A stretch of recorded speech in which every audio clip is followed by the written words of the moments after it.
Iran has been willing to negotiate this entire time. And maybe the negotiations haven't been successful, but even Benjamin Netanyahu, in his interview with Brett Baer the other day, couldn't even manage to lie and say that they've broken out and they're pursuing. He said maybe a year. The same thing he's been saying since I was 7 years old, lying over and over and over again because he wants a regime change war here. And he's said this in his own words, and so have all of the neoconservatives. Look, right here on your show, Piers, which I think might be the most fascinating moment in the history of Uncensored, when General Wesley Clark reaffirmed that not only had he seen the plans to overthrow 7 countries in 5 years, but that it went all the way back to the early 90s, and that it was revived, in his words, in a study paid for by the Israelis. They've gotten the 6 other ones. This is the 7th one. This war is not about nukes that Iran doesn't have. Iran has already demonstrated, in a few days that this war has been going on,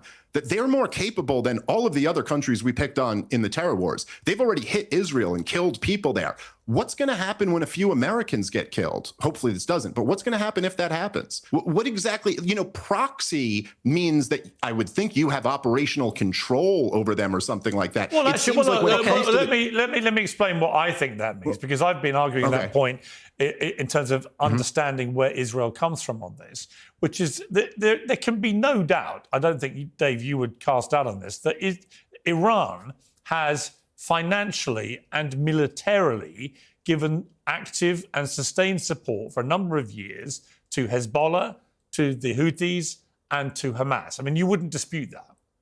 Right. So, Piers, then by your logic and Konstantin's logic, is Israel our proxy? They just attacked Iran. Well, I would say that Israel is actually, you could well argue, given the amount of support that America gives Israel militarily and economically, yes. Let me be very clear when I say this. I don't know that America will survive this. We went into the terror wars in a much stronger place than we're going into this one, and this is a much tougher opponent than Saddam Hussein or Muammar Gaddafi. We didn't go into the terror wars $37 trillion in debt. We didn't go into the terror wars with the cultural and political and racial divides. We have mass protests in the streets right now over Donald Trump trying to enforce his immigration policy.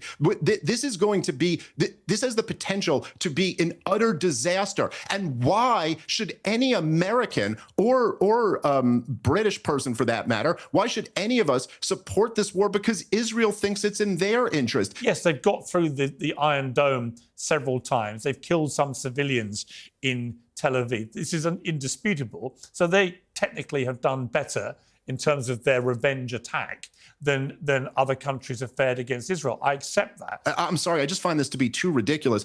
All of the intelligence is saying that they don't have nuclear weapons and they're not pursuing nuclear weapons. There is one country, one government in the Middle East that is not a member of the non-proliferation treaties that has nuclear weapons secretly, and it ain't Iran, it's Israel. I mean, it is so ridiculous. Well, I agree, it's absurd, as you know. I agree. Look, I agree. I don't understand how Israel is allowed to continue pretending they don't have nuclear weapons. And also